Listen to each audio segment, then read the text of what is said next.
فیصلہ جو آیا ہے اس میں فاضل چیف جسٹس صاحب نے یہ رول کیا ہے کہ جی عمران خان کے حق میں یہ چیز ہے کہ چونکہ ان کی سیکیورٹی کے کنسرن ہے تو لہذا ان کی سیکیورٹی کے کنسرن کی وجہ سے ان کی سماعت اڈیالہ جیل میں ہونی چاہیے۔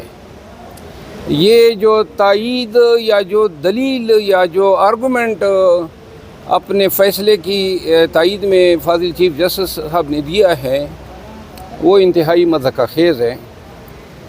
اگر انہوں نے خارجی کرنا تھا تو یہ 1 مہینہ ہمارا کیوں ضائع ہوا؟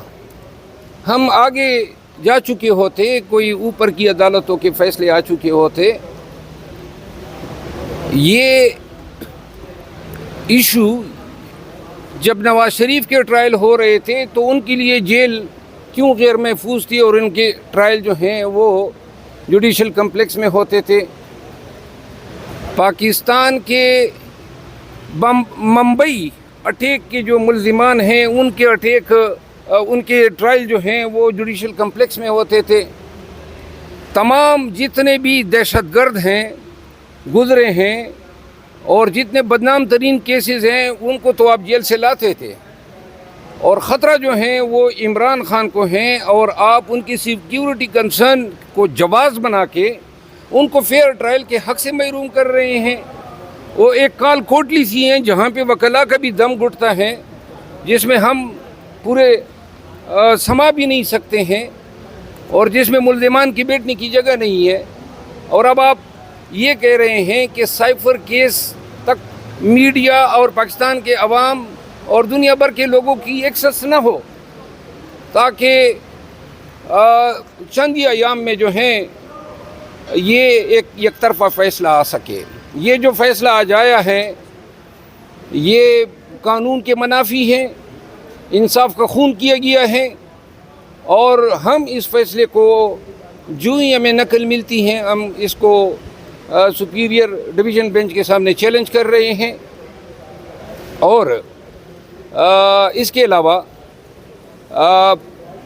ہم کچھ اور میٹرز پہ بھی سپیریئر کورٹ سے رجوع کر رہے ہیں۔ ابھی بھی سر چیف صاحب نے تفصیلی فیصلہ نہیں دیا، لگتا ہے کہ ابھی بھی کچھ ٹائم لگے گا تفصیلی اور ریٹن فیصلہ آنے میں، کیونکہ ابھی صرف کچھ نکات سامنے آئے ہیں۔ نکات میں یہ بھی کیا آگے کہ ٹرائل میں اگر تفصیلات ہو تو آپ ٹرائل کورٹ سے رجوع کر سکتے ہیں۔ اگر جی ٹرائل کورٹ کو جہاں تک انہوں نے یہ بات کہی ہے تو ٹرائل کورٹ جو ہیں وہ کرمنل کورٹ ہیں، اور کرمنل کورٹ کی کوئی انہیرنٹ جورسڈکشن نہیں ہوتی ہے، کوئی اس کی کانسٹیٹیوشنل جورسڈکشن نہیں ہوتی ہے۔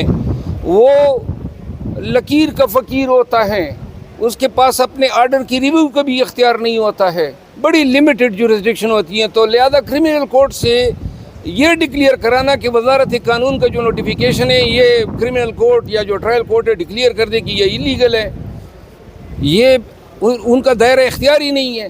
پھر کرمنل کورٹ جو ہیں انہوں نے تو اپنا مائنڈ پہلے سے ڈسکلوز کر دیا تھا۔ کرمنل کورٹ نے کے ہی استدعاء پہ وزارت قانون نے NOC جاری کی۔ انہی جج صاحب نے لا منسٹری کو لکھا کہ جی اگر آپ سمجھتے ہیں کہ ان کو سیکیورٹی کنسرن ہیں تو پھر جیل میں اس کے ٹرائل رکھیں۔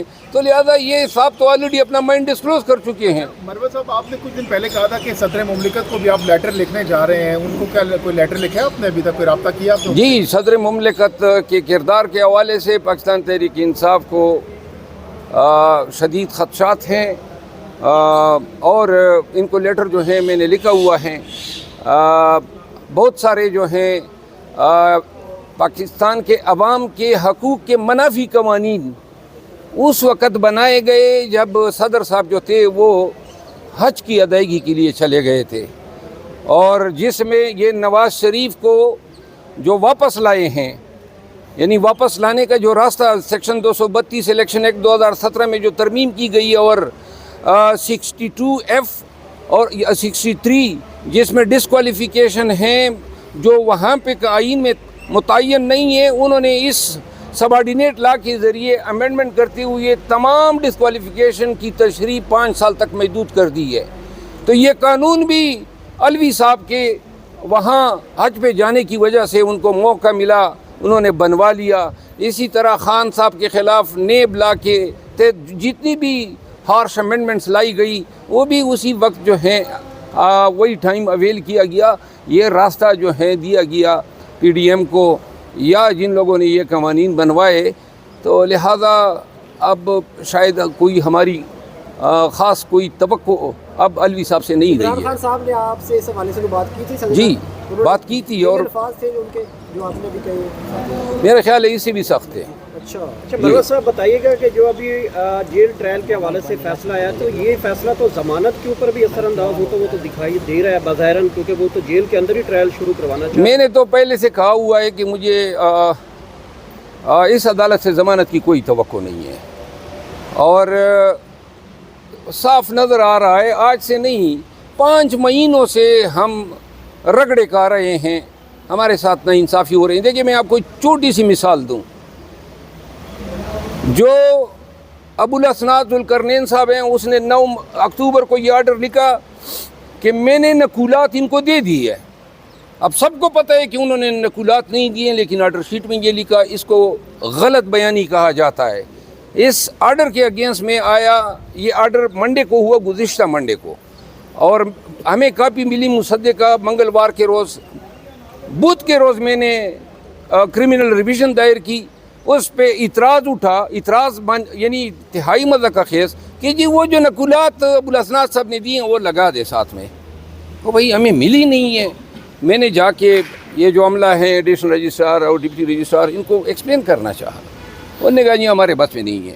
خیر کیس بطور آبجیکشن چیف صاحب کے پاس لگا, انہوں نے آبجیکشن تو وہ رول کر دیا, لیکن کیس ہمارا 24 تاریخ کے لیے لگا دیا, جس پہ میں نے آج جا کے درخواست دینی چاہیے کہ جی آج اگر آپ منگل تک نہیں لگاتے ہیں, منگل کو تو وہ ٹرائل میں بیٹھا ہوا ہے ہتھوڑا لے کے کہ میں نے یوں فرد جرم پہ ٹھاک مارنی ہے, تو لہٰذا وہ فرد جرم جو ہے بنانے پہ تلا ہوا ہے. تو ہمارا right of access to justice کہاں گیا؟ یعنی ہم آرڈر پہ اپیل کے بھی قابل نہیں رہے ہیں, اپیل کی ہماری سنوائی نہیں ہے. اب میں نے ابھی سنا ہے کہ وہ کل کے لیے وہ کیس لگا رہے ہیں. اگر کل کے لیے آپ لگا لیتے ہیں تو وہ 9 بجے تو وہ بیٹا ہوتا ہے, ہم سے پہلے پہنچا ہوتا ہے. تو لہٰذا اس کا مطلب یہ ہے کہ اپیلیں بھی دائر نہ کرو. اچھا مروت صاحب بتائیے گا کہ یہ جسٹس سسٹم اسی طرح رہتا ہے, یہ جسٹس سسٹم یہی رہتا ہے, اسی طرح کے انصاف آپ اچھا ابھی ریڈی ہے؟ جی جی جی ہاں ریڈی پہ میں لطیفہ سنا دوں. جی لینا کیمرے پہ نہیں. چلو آپ سوال بھی کر دوں یا پہلے وہ سنا دیں؟ سوال کریں. جی مروت صاحب بتائیے گا, آج جو محفوظ فیصلہ تھا وہ سنا دیا کہ جو سماعت ہے وہ ڈیالہ جیل میں ہی ہوگی, اس حوالے سے کیا